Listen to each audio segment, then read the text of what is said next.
Imagine waking up one morning to find that the world has completely changed.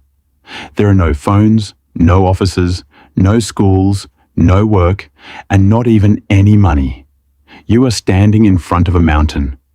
All around you are forests and towering peaks. Now, you have only one question. What will you do? As strange as it sounds, our ancestors started every single day with this exact same question. Because back then, there were no jobs. According to archaeologists, Homo sapiens have existed on this earth for about 300,000 years. However, they only started practicing agriculture about 10,000 to 12,000 years ago. This means that for more than 95% of human history, there was no existence of offices, companies, salaries, or jobs. In other words, humans during that time were hunter-gatherers. Their job was to hunt and gather food from nature to survive. Now, you might think that without jobs, people back then were lazy. But this is where our modern mindset is wrong. For ancient humans, every day was a new beginning.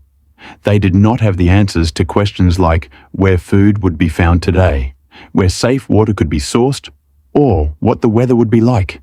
And they searched for the answers to these questions anew, every single day. Modern hunter-gatherer communities, such as the Hadza of Tanzania, the hoansi of South Africa, and the Aché of Paraguay, have been studied for many years. Anthropologists observe these societies to understand what their lifestyle and pre-agricultural life were like. However, scientists explicitly state that these groups are not identical to ancient humans. Rather, their lifestyle provides us with an idea of our ancestors' past. But one question remains. If there were no jobs, did they really spend the entire day just hunting? Surprisingly, no. Many days, the entire group did not go out to hunt at all. Anthropologist Richard B. Lee lived with the Jew/Hoansi community for many years and observed that their lives did not depend solely on hunting. They gathered plenty of food from fruits, nuts, tubers, wild plants, and small animals. Big game hunters were not always successful. Therefore, their dietary diversity was their greatest strength for survival. So, what did they do with the rest of their time if they didn't go hunting every day? During their daytime leisure hours, they would sit in front of their caves and inspect their spearheads. They repaired the spears that had broken against stones during previous hunts. Someone might be processing animal hides, while another person made ropes out of plant fibers. Meanwhile, children watched the adults attentively, trying to learn. They did these activities because they believed that what they created today might save their lives tomorrow. During excavations in Africa, Europe, and Asia, archaeologists have found thousands of ancient stone tools at various settlements. They even discovered that many tools were repeatedly sharpened and repaired. According to researchers, high-quality tools were crucial for a hunting group's survival. The children of our ancestors did not just play. They imitated adults by practicing hunting with wooden sticks and learned many things by observing them. There was no education system or school, yet they learned something new every day. Anthropological research shows that children in hunter-gatherer societies learn through observation and play. They follow adults and gradually master the methods of work.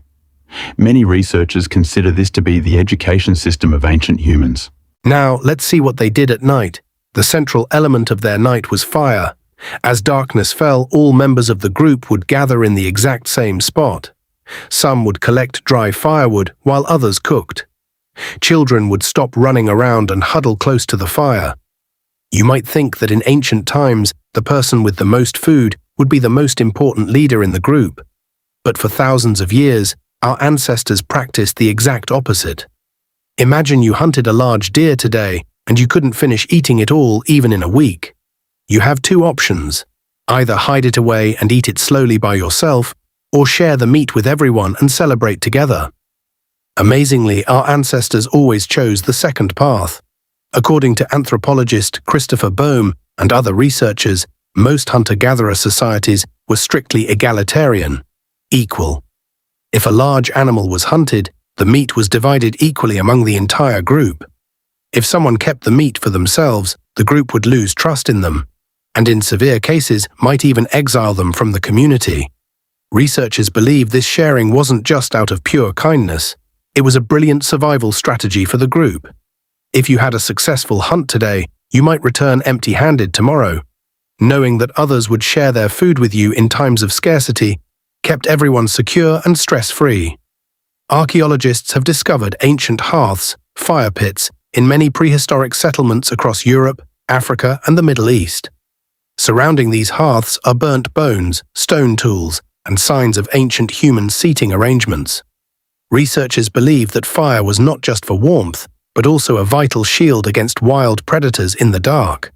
As the night grew deeper and nothing but the glow of the fire was visible, an elder would start telling stories.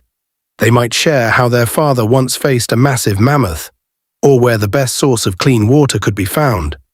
This is how they passed their nights. Anthropologist Polly Wiesner, who conducted extensive research on the hoansi people of Namibia, noted that during the day, conversations revolved around daily chores like food and hunting.